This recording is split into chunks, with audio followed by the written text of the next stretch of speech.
All right, so Rob, you have a 315 price target outperform rating. The street has it at 336. So you're a bit less bullish than your colleagues, but you still say that this is a buying opportunity. So if you're less bullish, why do you still think this is a buying opportunity? What exactly is the opportunity here?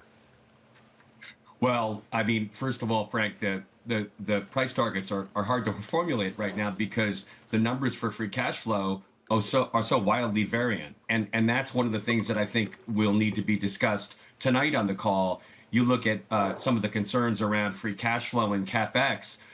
The street is at a loss of 11 billion or negative 11 billion next year in free cash flow. We're at negative 7.4 billion. There are people who are actually positive. So there is not a lot of structure to the street estimates right now. And I think that's partly because there's uncertainty, but the opportunity remains. Oracle is in a very, very strong position relative to the combination of data, compute and networking, and outcomes. And those are specializations that they have that they are unique to bring to the AI opportunity. So we remain bullish. All right.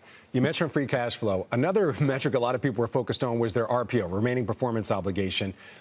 Since that last report, there's been a lot of questions about how much of that is real, how much of that is kind of fuzzy math, and how much of that is obviously tied to OpenAI. Do you believe the stock is just a proxy for OpenAI, at least since this last earnings report? And then how can this earnings report shake some of the concerns about OpenAI? Even if it beats expectations, how does that change that narrative?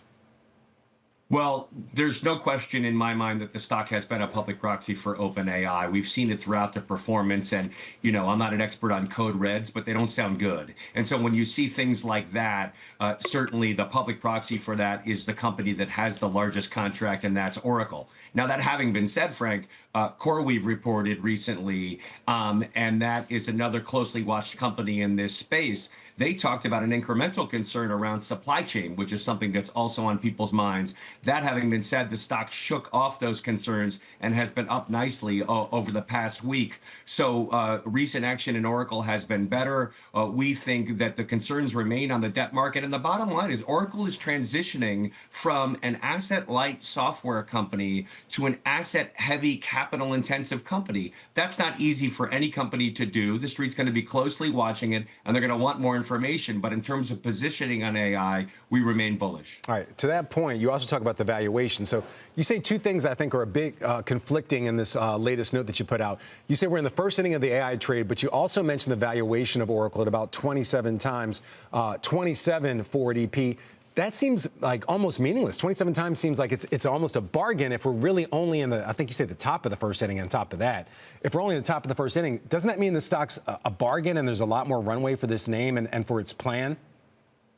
We think so. I mean, the stock's basically pulled back to where it was around or prior to the time of the OpenAI announcement and prior to the excitement around the October Analyst Day, when the company issued its targets of $225 billion in revenue and $21 in EPS out in 2030. Now, those targets, based upon the current numbers, it seem achievable. The issue is that there's a lot of room between those two numbers and a lot of green between now and then that the company's going to want to get comfortable with. But back in the 20s times multiple of earnings, we're back where we were before OpenAI, and we believe that represents an opportunity given that unique combination of data, compute, and expertise on outcomes, which is really the next leg of AI over the next few years as the outcomes start to hit the knowledge workers that we believe Oracle is really differentiated and well-positioned.